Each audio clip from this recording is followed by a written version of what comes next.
بالله السميع العليم وبوجهه الكريم من الشيطان الرجيم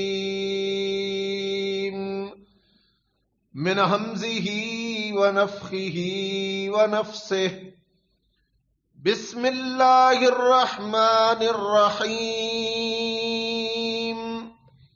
يسألونك عن الأنفال قل الأنفال لله والرسول فاتقوا الله وأصلحوا ذات بينكم وأطيعوا الله ورسوله إن كنتم مؤمنين إنما المؤمنون الذين آمنوا بالله ورسوله إنما المؤمنون الذين إذا ذكر الله وجلت قلوبهم وإذا تليت عليهم آياته زادتهم إيمانا وعلى ربهم يتوكلون الذين يقيمون الصلاة ومما رزقناهم ينفقون أولئك هم المؤمنون حقا لهم درجات عند ربهم ومغفرة ورزق كريم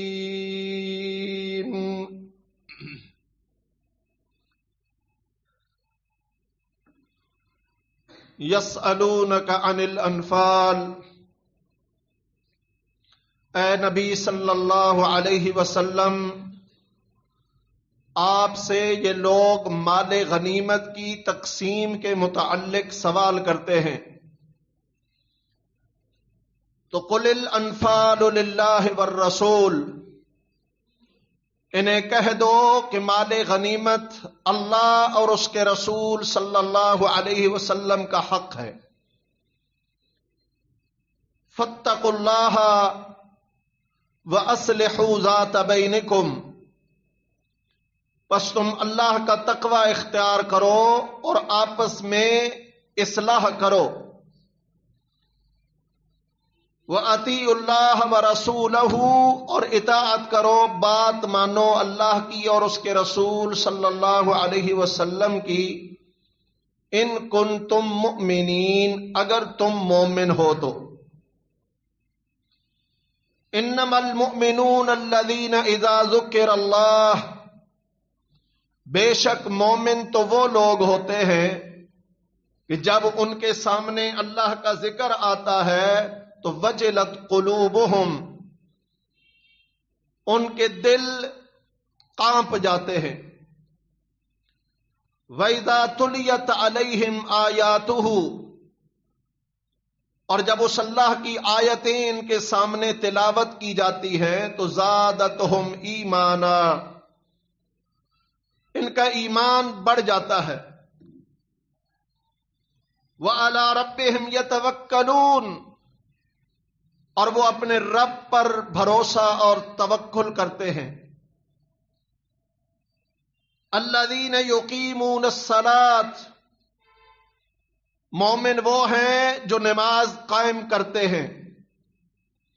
وَمِمَّا رَزَقْنَاهُمْ يُنْفِقُونَ، اور جو ہم نے انہیں رزق عطا کیا ہے وہ اس میں سے خرچ کرتے ہیں۔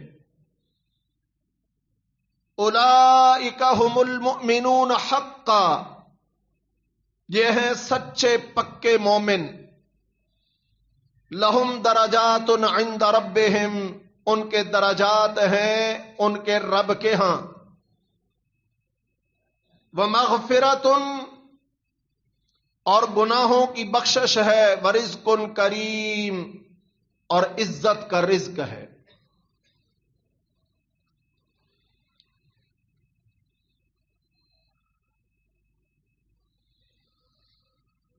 سلف کا عقیدہ ہے، سلف صالحین کا، کہ ایمان بڑھتا ہے اور کم بھی ہو جاتا ہے۔ ظاہر بات ہے بڑھتی وہی چیز ہے جو پہلے کم ہو. تو ایمان بڑھتا ہے کم ہو جاتا ہے. اگر نیکیاں اعمال زیادہ کیے جائیں تو ایمان بڑھتا ہے، طاقتور ہو جاتا ہے، قوت والا ہو جاتا ہے، اور حتیٰ کہ یہاں تک مضبوط ہو جاتا ہے کہ پھر بندے کو اس ایمان کی لذت، مٹھاس اور چاشنی محسوس ہوتی ہے.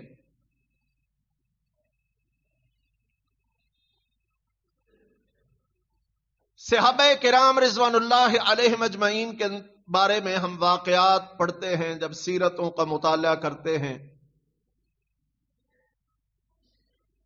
تو بعض صحابہ کرام کی بے مثال قربانیوں پر بندے کی عقل حیران رہ جاتی ہے کہ یہ کیسے ممکن ہے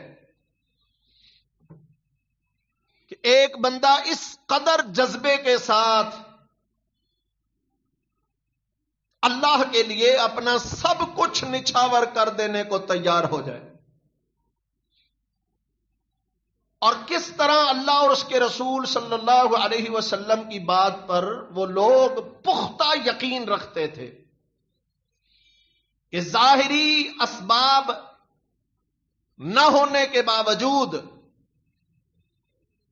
اللہ اور اس کے رسول نے کامیابی کی خبر دی ہے تو وہ اس پر یقین کرتے تھے.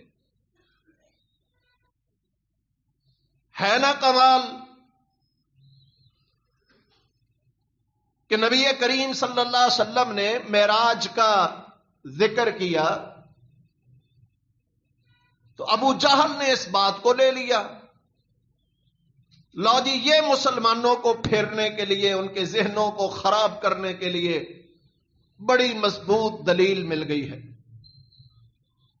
بھاگتا ہوا ابو بکر کے پاس گیا، کہنے لگا ابو بکر بھلا یہ بتاؤ کہ ایک بندہ راتوں رات یہاں سے بیت المقدس جائے، وہاں سے کہے میں 7 آسمانوں کی سیر کر کے فجر سے پہلے مکہ پہنچ گیا ہوں واپس، کیا یہ ممکن ہے؟ جبکہ مکہ سے صرف بیت المقدس کا راستہ ایک سائیڈ کا کم از کم 5-6 مہینے کا ہے.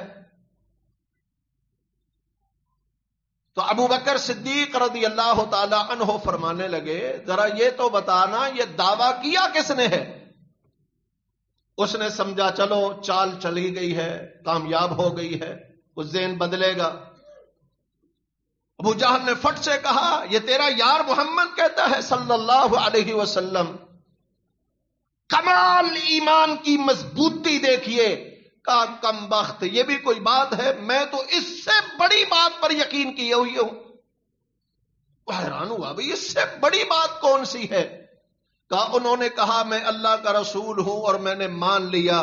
جب رسول مان لیا پھر ہر بات ماننا پڑے گی، پھر کوئی کام ناممکن نہیں ہے. تو بھائیو یہ ایمان تھا. ایسی ایمان کی انہیں لذت آئی کہ خندق کھودتے ہوئے خالی پیٹ ہیں، نڈھال پڑے ہیں، کھانے پینے کو کچھ نہیں ہے، چاروں طرف سے دشمن کا گھیراؤ ہے، اپنے بچے عورتیں ایک قلعے کے اندر بند کر کے آ گئے ہیں، مدینہ سے باہر نکلنے کا کوئی راستہ دکھائی نہیں دیتا ہے. اور اس موقع پر اللہ کے نبی فرما رہے ہیں روم کی فتح میرے رب نے مجھے دکھائی ہے. اور صحابہ کہتے ہیں سبحان اللہ، مانتے ہیں میرے اور آپ جیسا کمزور ایمان ہوتا تو یہی کہنا تھا نا، لو پہلے مدینہ تو بچا لو پھر روم کو یا فتح کرنا.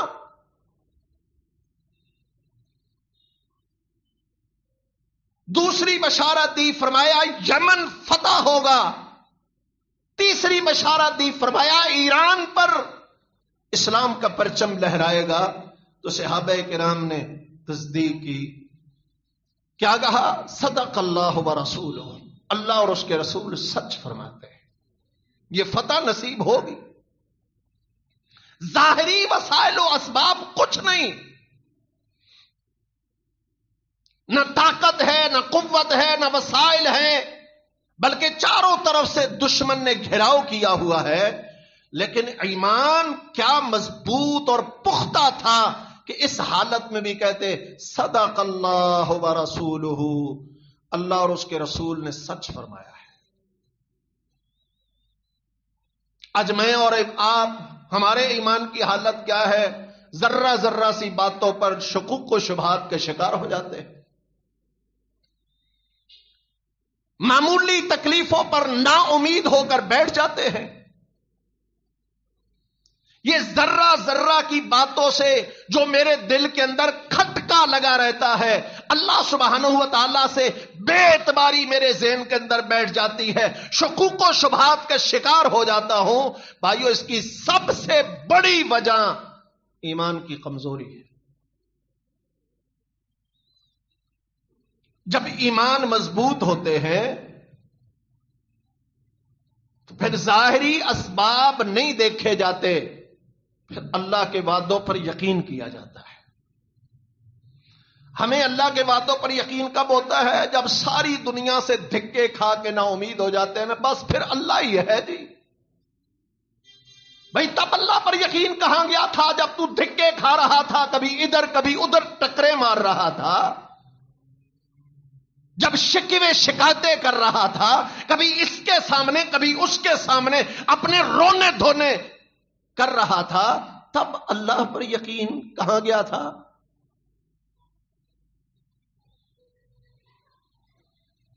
معمولی باتوں پر ہم شکوے شکایتیں بھی شروع کر دیتے ہیں اور اللہ کی رحمتوں سے کوسوں دور نا امیدیوں میں چلے جاتے ہیں. اب بھلا یہ کیسے ممکن ہے کہ ایک بندے کا ایمان بھی مضبوط ہو اور وہ اللہ سے نا امید بھی ہو جائے؟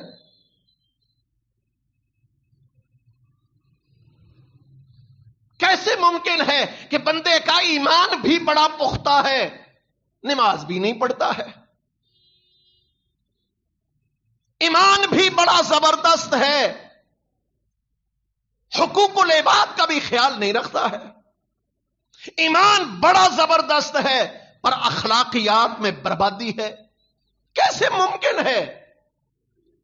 تو بھائیوں، ماننا پڑے گا کہ یہ سارے نقائص، یہ ساری کمزوریاں، یہ ساری کمیاں اصل میں بنیادی طور پر ایمان کی کمزوری کی وجہ سے ہے. تو پھر ظاہر بات ہے ایمان مضبوط کرنا چاہیے. پچھلے جمعے عرض کیا تھا ایک طریقہ ایمان کو مضبوط کرنے کا کہ اللہ سبحانہ و تعالیٰ کے اسماء و صفات کی معرفت حاصل کرنا.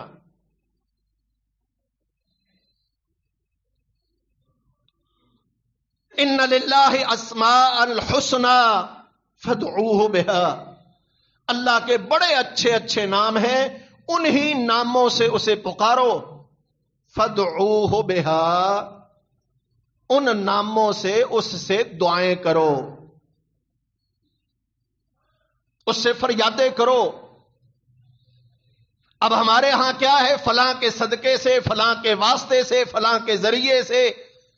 ارے بھائی، وہ ذریعوں واسطوں کا محتاج نہیں ہے، اسے منانا ہے. اس کی تعریفیں کر، اس کی توصیفیں کر، اس کی حمدیں بیان کر، اس کی کبریائی بیان کر، اس کے اوصاف کے تذکرے کر، پھر اس سے مانگ، دیکھ کیسے عطا کرتا ہے. اور نبی صلی اللہ علیہ وسلم نے فرمایا ان للہ 99 اسماء، اللہ کے ایک کم 100 یعنی 99 نام ہیں. من احصاها دخل الجنہ، جس نے انہیں شمار کیا. اب شمار کرنے سے مراد یہاں پر کیا ہے؟ یاد کرنا بھی ہے اور ان کی معرفت، پہچان اب ہم نے ان اسماء و صفات کو کس کھاتے میں لگا دیا؟ فلاں صفت کا اتنے 1000 دفعہ ورد کرو تو فلاں مسئلہ حل ہو جاتا ہے، فلاں کا اتنے 1000 مرتبہ ورد کرو تو فلاں حل ہو جاتا ہے۔ جس مقصد کے لیے اللہ کی صفات تھیں اس پر توجہ کسی کی بھی نہیں ہے۔ اللہ رزاق ہے، اس ایک صفت پر غور و خوض کرنے کے بعد بندہ کیا نتیجہ نکال سکتا ہے کہ کائنات کے اندر ہزاروں نہیں لاکھوں مخلوقات اور تعداد میں بھی ان گنت مخلوقات میرا رب روزانہ انہیں کھلاتا ہے، پلاتا ہے، رزق عطا کرتا ہے۔ کتنی چھوٹی چھوٹی چیزیں بھی ہیں، کتنی بڑی بڑی بلائیں بھی ہیں، اور پھر وہاں پر کھلاتا ہے جہاں پر ظاہری کوئی اسباب نظر نہیں آ رہے۔ پانی میں تیرنے والی وہیل مچھلیوں کو دیکھ لیجئے، روزانہ کتنے کتنے ٹن خوراک کھاتی ہیں، میرا رب اس پانی میں ان کی خوراک کا انتظام کرتا ہے۔ اب جب اللہ کے رزاق ہونے کی صفت پر بندہ معرفت حاصل کرے گا، پہچان کرے گا اللہ کس کس کو کس انداز میں رزق عطا کرتا ہے، سمندروں کی تہوں میں مچھلیوں کو دیتا ہے، پہاڑوں کے اندر پتھروں میں بند کیڑوں کو کھلاتا پلاتا ہے، میں تو پھر بھی اشرف المخلوقات ہوں، مجھے وہ کیوں محروم کرے گا؟ اگر میں محروم ہوں اللہ کے عطا سے، دین سے، رزق سے، تو اس کا مطلب ہے رکاوٹ میری اپنی کوتاہیاں، کمیاں، کمزوریاں ہیں، لہٰذا مجھے اپنی کمی کمزوریاں دور کرنی چاہیے، ورنہ اللہ کے رزاق ہونے میں کوئی شک نہیں ہے۔ تو صفات کا علم، معرفت اور یقین یہ ایمان میں مضبوطی کا ذریعہ بنتا ہے۔ اسی طرح بھائیو دوسرا کام جو ایمان کی مضبوطی کا سبب بنتا ہے وہ قرآن و حدیث پر غور و فکر۔ اب ظاہر بات ہے قرآن و حدیث پر غور و فکر کون کرے گا؟ جو قرآن و حدیث کو سمجھ پائے گا۔ ہم تو قرآن کو پڑھتے ہیں بطور تلاوت، لفظ ایک کی بھی سمجھ نہیں، اس لفظ کا معنی کیا ہے، مطلب کیا ہے، مفہوم کیا ہے، بس تلاوت اجر و ثواب حاصل کرنے کا ذریعہ سمجھ لیا، ٹھیک ہے، اس میں کوئی شک نہیں، تلاوت اجر و ثواب کا ذریعہ ہے، لیکن اس سے کہیں زیادہ اہمیت قرآن و حدیث کی یہ ہے کہ ہم اسے سمجھیں۔ جب قرآن میں جگہ جگہ اللہ سبحانہ و تعالیٰ کا مومنوں سے خطاب پڑھیں گے، مومنوں کی خصوصیات پڑھیں گے، مومنوں کی صفات اوصاف پڑھیں گے، تو پھر ان خصوصیات کو اپنے اندر پیدا کرنے کی کوشش کریں گے۔ جتنی خصوصیات، صفات پیدا ہوتی جائیں گی، ایمان مضبوط اور پختہ ہوتا جائے گا۔ اسی طرح بھائیو ایمان کی مضبوطی کا ذریعہ اللہ کے ذکر کو اپنی زبان پر جاری رکھنا، اس زبان سے اللہ کی نافرمانی والی باتوں سے پرہیز کرنا، جن کاموں سے اللہ نے روک دیا ہے ان سے باز آ جانا۔ اب ظاہر بات ہے ایک بندہ اپنی زبان کو چلاتا ہی ذکر پر ہے تو اس کی زبان جھوٹ بولنے سے، غیبت کرنے سے، دوسری بےہودگی بکنے سے محفوظ رہے گی۔ تو اللہ کا ذکر یہ ایک ذریعہ ہے ایمان کی مضبوطی اور پختگی کا۔ اسی طرح دعائیں، درخواستیں، اللہ سے التجائیں، اپنی حاجات، ضروریات اللہ کے سامنے پیش کرنا اور بار بار پیش کرنا، بار بار پیش کرنا، دن کو، رات کو، مخصوص اوقات میں۔ مخصوص اوقات کیا ہے؟ جب اللہ خود آ کے کہہ رہا ہے حل من مستغفر استغفر لہ، میرے بندو تم میں سے ہے کوئی مجھ سے بخشش کا طلبگار، میں اس کے گناہوں کو معاف کر دوں؟ ہے کوئی تم میں سے مانگنے والا، میں اسے عطا کر دوں؟ ہے تم میں سے کوئی ضرورت مند، میں اس کی ضرورتوں کو پورا کر دوں؟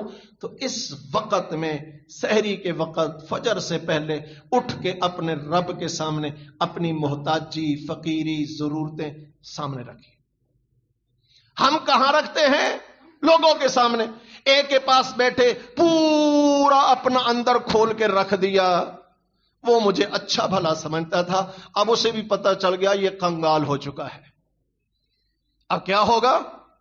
جب بھی وہ صاحب مجھے دیکھے گا نا، کل تک میری عزت احترام کرتا تھا، اب جب اسے پتہ چل چکا ہے اس کے پاس کچھ نہیں، وہ سائڈ کر جائے گا. کیا پتا بھائی ضرورت مند ہو، کوئی چیز ہی مانگ لے.